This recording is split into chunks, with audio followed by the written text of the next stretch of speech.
Hello to all traders and welcome back to another market review brought to you by Orbex. So the Fed's comments last night saying that they are fearful that inflation won't drop to 2% sooner than expected. It kind of left a little bit of a bitter taste in some of the markets' mouths. Other markets, however, were unchanged, not really too fazed by the Fed Chair Jerome Powell's comments.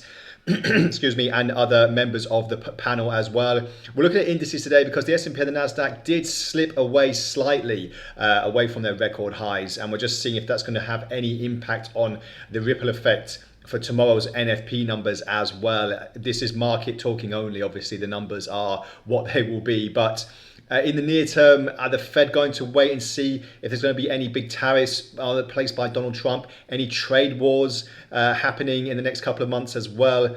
Donald Trump a couple of days ago did basically speak about what he is planning to do on his first day in charge back in the White House. So I think the Fed are going to wait for this next 11 days to see how the markets are reacting, see how Donald Trump is going to react, and then probably go from there. Obviously CPI data next week as well, which will be very important. We should get a little bit more of a move down to 2%, but like the Fed said, a little bit later than expected. So just to take a look on the S&P first of all today. So when the news was announced, we did drop away from the 6,000 area, just trading now, did hit a bottom roughly just below 5,900. Now just trading in this pretty much consolidated area, roughly just below 6,000. So the main thing would be if we can break back above 6. I mean, if we just pull this out to see how much the S&P has climbed over the past year. It's been phenomenal, to be honest, but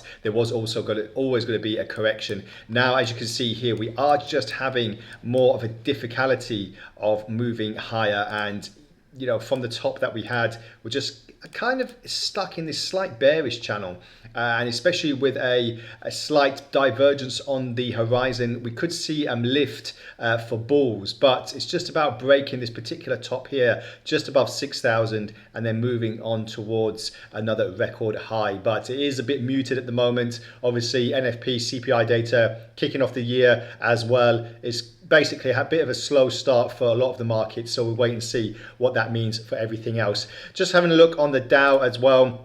The Dow was pretty much unchanged. A lot of requests about the Dow because it has dropped quite considerably. It had something like a 11 or 12 day losing streak for the first time in over 30 or 40 years recently. So it is really worrying for the Dow. We're just waiting to see now if price action is going to come out of this kind of symmetrical triangle, and we'll see if that's going to have any kind of bearing on where we're going to go next. As you can see here, getting very squeezed at the moment. So we're just looking for a breakout, break up or break lower, but more importantly trying to hold on to this 43,000 handle. You know, I don't want to break the 42,000 because we could see more of a sharp sell-off in the near term. But obviously, as I said, NFP data, CPI data coming out, Donald Trump's inauguration on the 20th of January, so very, very big fundamental, high impact fundamental news events. So just look out for them if you are trading any markets, gold, silver, dollar, indices, etc.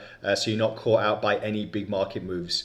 So that's all from today's video. Thank you very much for joining me, and we'll speak again next time around. Enjoy the NFP tomorrow, and we'll be reporting on it as the numbers come in on our Telegram and YouTube channel. So stick with us, stay ahead, trade responsibly, and we'll speak again next time. Bye for now.